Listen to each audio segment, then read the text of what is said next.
नमो भगवते वासुदेवाय।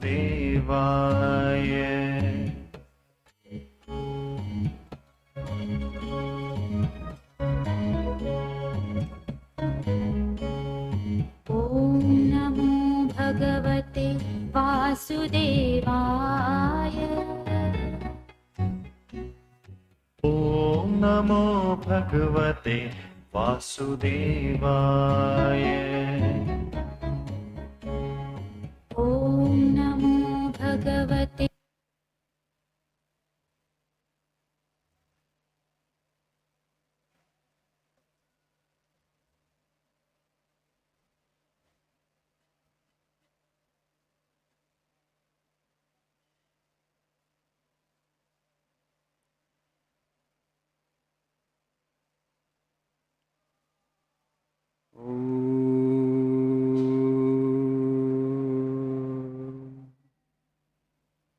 सहनावतु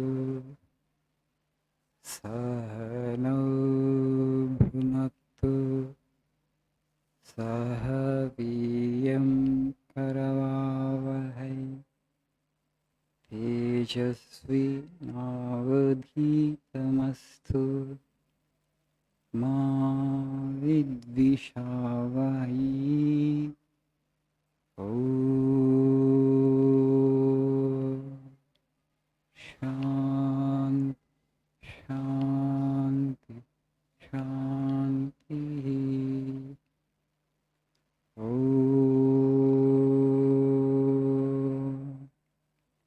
असतो मा सद्गमय तमसो मा ज्योतिर्गमय मृत्योर्मामृतङ्गमय। ॐ शान्ति शान्ति शान्तिः।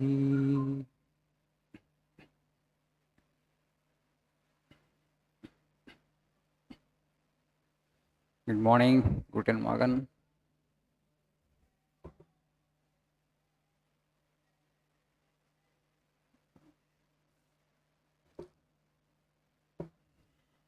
All had your breakfast?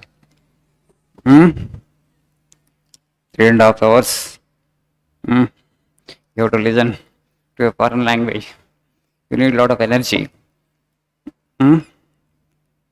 Brain consumes a lot of energy. You have one guest Swamiji here. He looked at my food habit and he was telling, you seem to eat normally, but you are very lean and thin. And I said, yes, Mara, I eat normal quantity of food, but I am lean. Now, what is happening to your food? I said, my brain consumes 80% of my food. I don't. That's why body doesn't grow. Okay, please see page number 100 if you have this prayer book with you.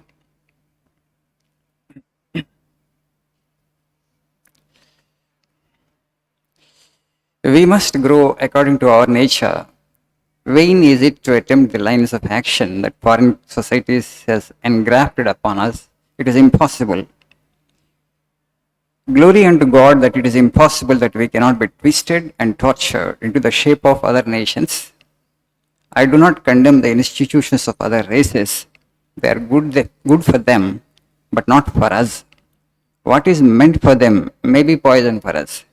The national ideals of India are renunciation and service. Intensify her in those channels, and the rest will take care of itself. So, for any country to prosper, it must understand its own ideals. Every country has its ideals. Swamiji says in his lectures from Colombo to Almora. So, after coming back from America in 1897, Vivekananda had given a series of lectures. We have printed a book. All those lectures actually compiled into a book form, and that book is available on our bookstall. The name of the book is Lectures from Colombo to Almora. If you really want to know what India is, the glory of India, the glory of your civilization, you need to read that book. The title of the book is Lectures from Colombo to Almora. So Swamiji compared India with the other nations because he had seen the entire world practically, Europe and America at that point of time. And then he drew this comparison. He said every nation has its ideas. For example, in the West, the ideal is to become an economic superpower or military superpower. But we never set that as our goal. Our goal has always been to know the truth, to find the truth. So this is the only race, perhaps the only civilization from time immemorial which has set out on the search for truth. And we have produced a maximum number of sages, mystics. We know one Buddha as in a historical personality, but there have been hundreds and hundreds of Buddhas. They just came into existence and then passed away. Okay? Without actually creating any ripple here in this society, simply they quietly left the world, they realized the truth and left. But we know very few Buddhas. I mean, people like Shankaracharya, Vivekananda. Swami himself said that, the greatest of the people are calm, silent and unknown. Buddhas and Christ are second-rate heroes, he said. He considered himself also a second-rate hero because I am making some noise. I am giving lectures and I am trying to reform the society. I want to improve the society. I want to give knowledge to people. I think people are in ignorance. If I give knowledge and they will be benefited. But Vivekananda said, but that is not the highest. The highest of the people, highest of the human beings in every society will always be calm, silent.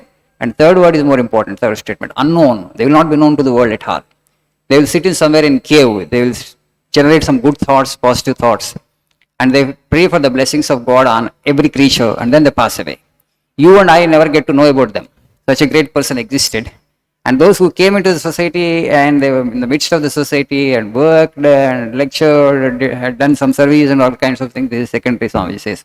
Why they won't do work? Swamiji says that. Because they are so close to the Lord, they are so sattvic, they see God everywhere. So, when you see God everywhere, how you can preach? You are God as much as I am. How God can preach God? Now actually I am preaching you because I think you know less and I know more. That's why I am on a pedestal. Standing on a pedestal. You are there. But if I know that you are one with me, you are equal to me, you are also God, then how dare I preach you? I can't. It's not possible. Only in ignorance this preaching all happens. I want to improve you, I want to better you, I want to give something to you. They said that's why they don't walk, and they are the real salt of the earth, Vivekananda said. So this is why Swamiji is saying the national ideals of India, renunciation and service, through that you attain immortality. That is the highest goal that a human being can ever set for himself or herself. But today we don't take pride in these ideals, we are just imitating the West. For the last 70 years what we have been doing is that.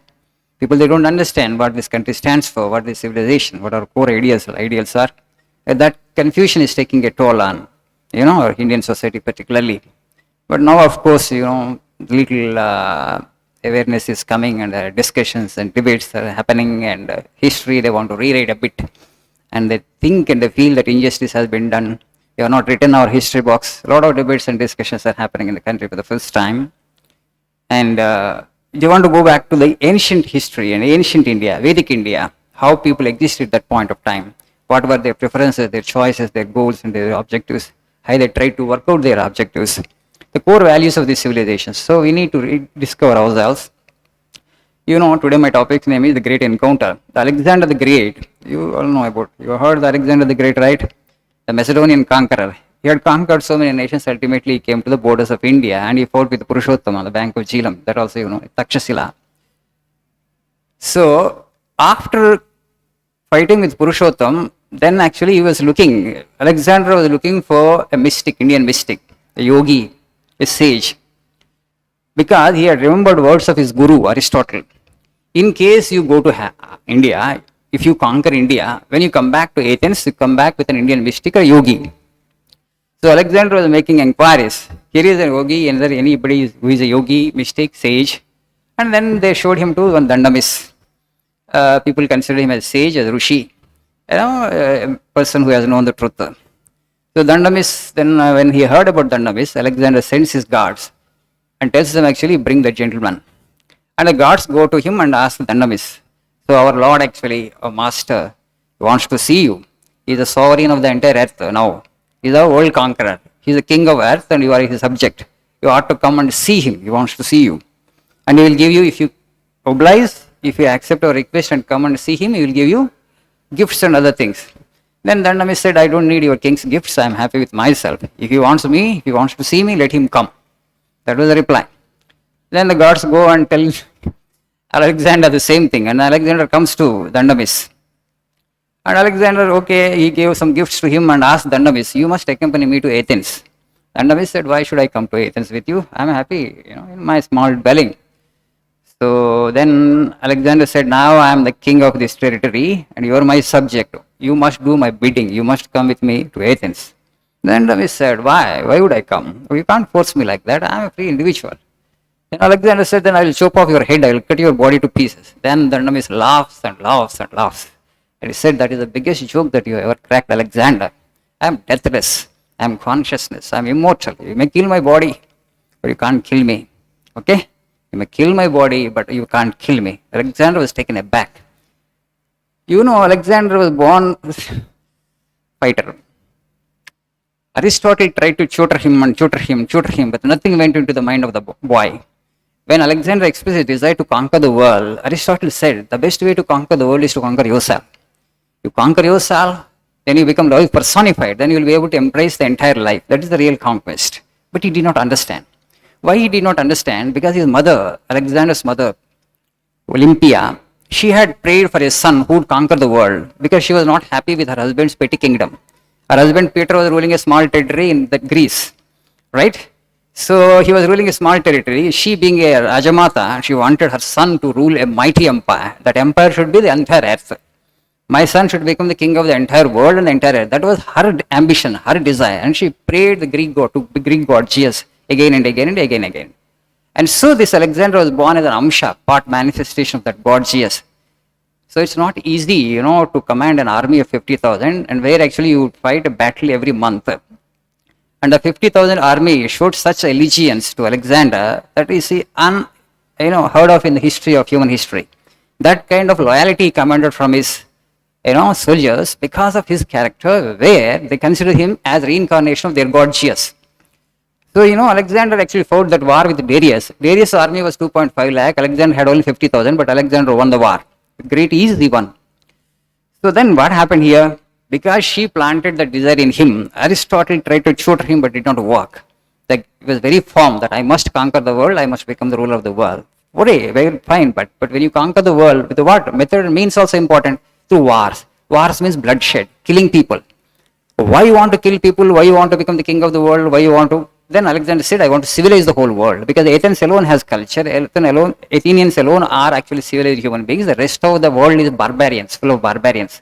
They have to be civilized.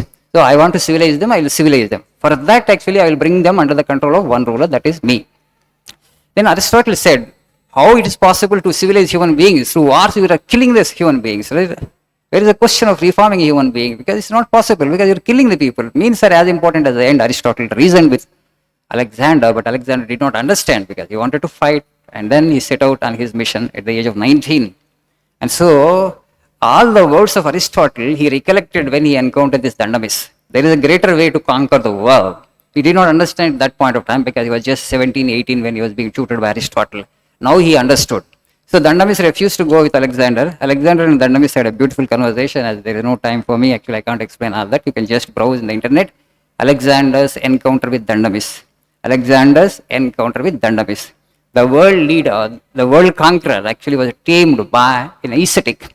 That's what India is. If you really want to know cultural values of this country, civilizational values of this country, Alexander submitted himself to that mystic, that ascetic. Ultimately, he was going back along with another ascetic, but on the way he passed away in Babylon.